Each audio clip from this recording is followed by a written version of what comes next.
Welcome into the Warchant.com report. Today, talking to Willie Taggart a little bit here and the willingness to kind of step away here, hands off this offense, hand it over to somebody else. What does it tell you about Coach Taggart? What does it tell you about a willingness to do that? And does it concern you, or does it make you very pleased that you got a guy who's willing to kind of remove ego for the moment?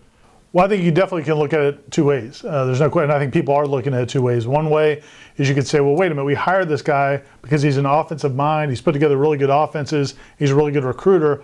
If he's not going to be that, if it's not going to be his offense, then why do we hire the guy? So I understand those questions.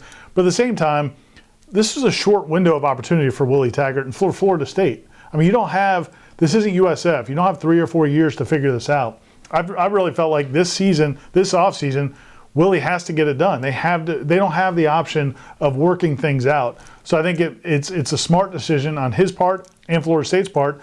Kendal Briles, I'm not going to say he's a can't-miss hire, but it's pretty close to it. He's been very successful everywhere he's been.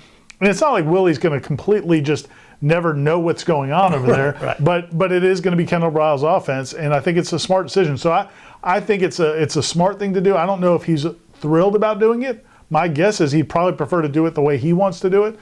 But at the same time, you can't have another year like that at Florida State. The stakes are too high at Florida State. Well, yeah, and it's okay to say that, hey, look, he screwed up. He made mistakes. Obviously, we were 5-7 last year. The offense was a disaster. Part of that was the offensive line, but part of that was he miscalculated what he had. And they looked discombobulated, and they frequently had pre-snap penalties and all kinds of other problems. I think this also shows, Gene, a willingness to acknowledge that he screwed up, A, and B, that there were bigger problems for him to solve behind the scenes and in the locker room than just this offense. Oh, there's no doubt. But I cut him a little bit of a break because, it's kind of screwed Florida State 2 years in a row, this early signing period with all these coaching changes. I hate the timing of this thing. Because you remember last year when he got hired, officially announced exactly 2 weeks before the early signing period.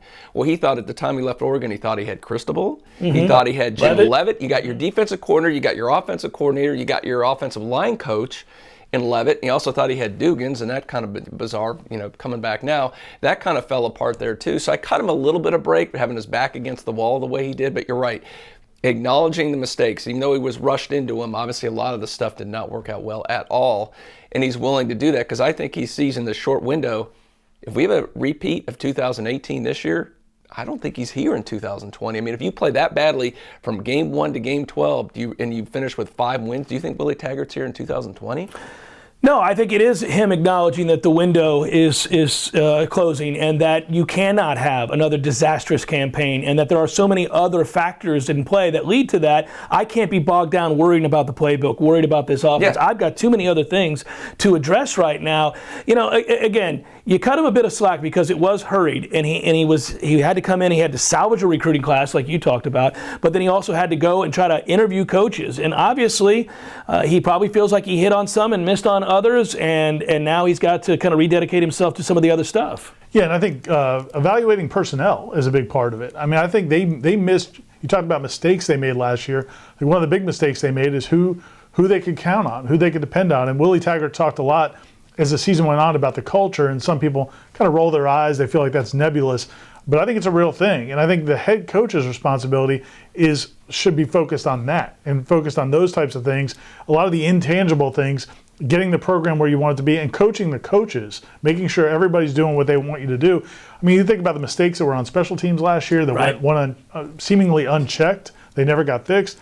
There were problems on defense. I mean, it was late in the season. It was like 2/3 of the way through the season before he and Harlan Barnett talked about, hey, maybe you need to be up in the box. Well, that's the thing. If Willie's not trying to figure out this offense and worrying about personnel and offense, maybe those big picture things get taken care of quicker. I just always think it's a good thing when a coach shows a willingness to change. If you want proof of that, just look at the defending national champions now in Clemson. Dabo Swinney was 6-7. He's on the cusp of being fired. They're a few years into it. He's a guy that hadn't been a head coach, and he realized, I'm in trouble here. I've got to get this right. They showed one more year of faith in him, and he made changes. And bringing in a guy like Venables and paying him a lot, taking a pay cut and bringing in other great assistants, Chad Morris as well. And he stepped away. And he stepped away. He realized, I've got problems here. I got to be willing to look at big picture stuff, create a culture people want to be a part of. Quite clearly, he's done that. I hate to prattle on about Clemson, I understand, but you got to acknowledge what he's been able to do, and it shows that you can do it. You can make mistakes, learn from your mistakes, admit to them, and go about the process of fixing them without having to worry about being humiliated or have your ego get in the way. Just do what you've got to do to survive. Well, the big ego thing's a big part of it, because a lot of coaches are not, because of their ego and because they feel like, hey, I'm a play caller, that's what I do, they're not going to give that up.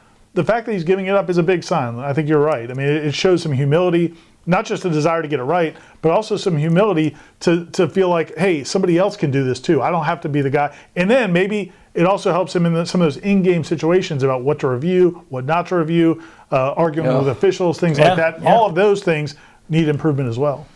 Well, and I think we can get excited about it because we know he's passionate about this job. And clearly, I don't think he does this if this is just any job. He maybe tries to work through it. But he knows this is his, he said it, this is my dream job. He desperately doesn't want to lose this job and is willing to do whatever possible to get it right. And I think we should all be excited about that. When we come back on the Warchant.com report next time, way too early predictions for 2019.